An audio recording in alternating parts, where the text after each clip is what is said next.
इस तरह के हैशटैग चलते हैं, जैसे नरसंहार हो रहा है, Indian Muslims under attack. Ashutosh ji, ये हैशटैग्स आपने देखे?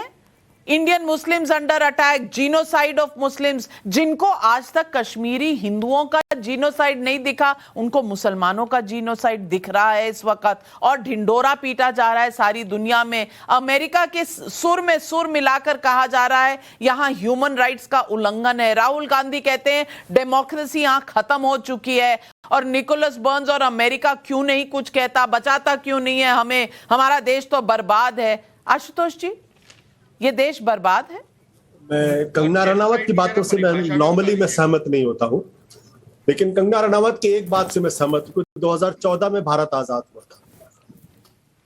इससे एक बात से मैं सहमत हूं, भारत 2014 में आजाद हुआ है, और जो कुछ भी 2014 के बाद हो रहा है उसकी वजह से भारत का सिर पूरी दुनिया में बहुत तेजी के साथ हुआ।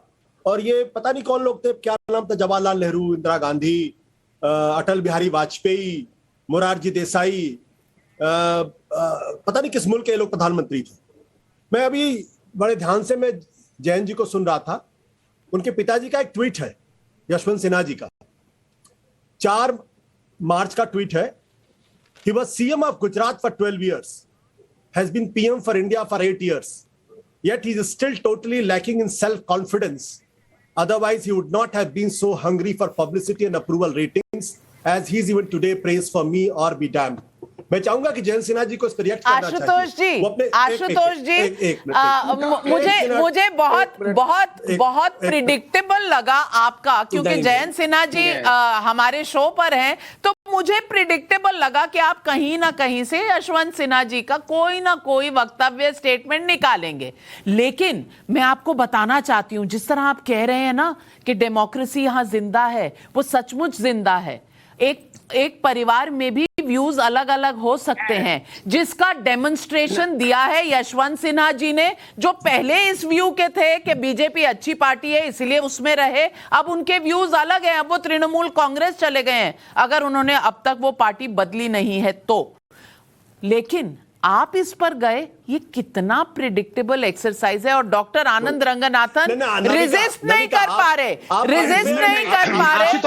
टिप्पणी करना, इससे पहले कि मैं इसको एक पारिवारिक इशू बनाकर जयंत सिन्हा जी से जवाब लूं, आनंद रंगनाथन जी, आशुतोष जी को आज आप क्या कहना चाहेंगे? आशुतोष जी मेरे बहुत प्रिय आशुतोष जी को भी आप, मुझे लगता है आशुतोष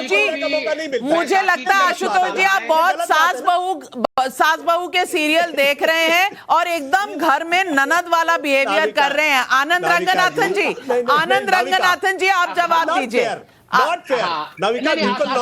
Why not fair?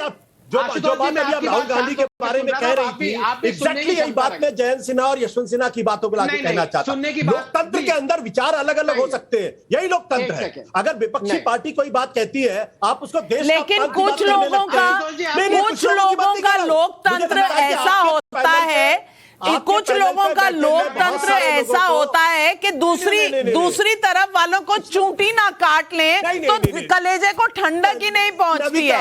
इसीलिए आशुतोष जी थोड़ा सा लोकतंत्र यहाँ भी चलने दीजिए, थोड़ा सा लोकतंत्र चलने दीजिए। आनंद रंगनाथन को थोड़ी सी टिप्पणी तो करने दीजिए, इतना तो करने दीजिए, फिर मैं आपको समय दूंगी,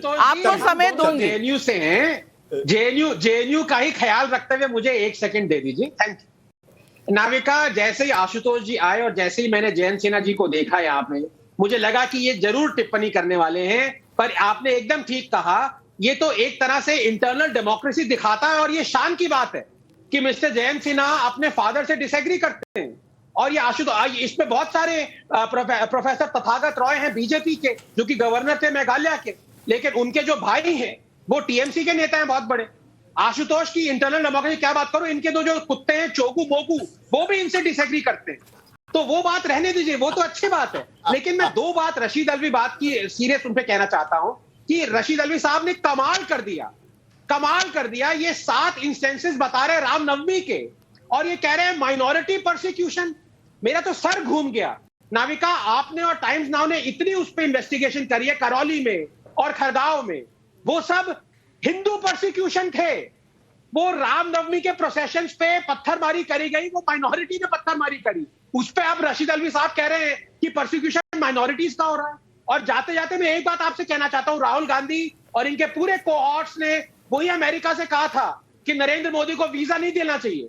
और एक बार मुझे एक ट्वीट या एक टिप्पणी दिखा दीजिए रशीद अलवी साहब राहुल गांधी की, जहां पे उन्होंने चाइना से कहा है कि 1.5 मिलियन मुस्लिम, आपके भाई बहन, हमारे भाई बहन, 1.5 मिलियन मुस्लिम्स को जो कॉन्सेंट्रेशन कैंप में चाइना ने रखा हुआ है और उनको पोर्क खिला रही है, अल्कोहल पिला रही है, मास स्टेरिलाइजेशन कर रही है, उन 1.5 मिलियन मुस्लिम्स कॉन्सेंट्रेशन कैंप में उनकी निंदा एक बार बता दीजिए अगर राहुल गांधी ने करी है।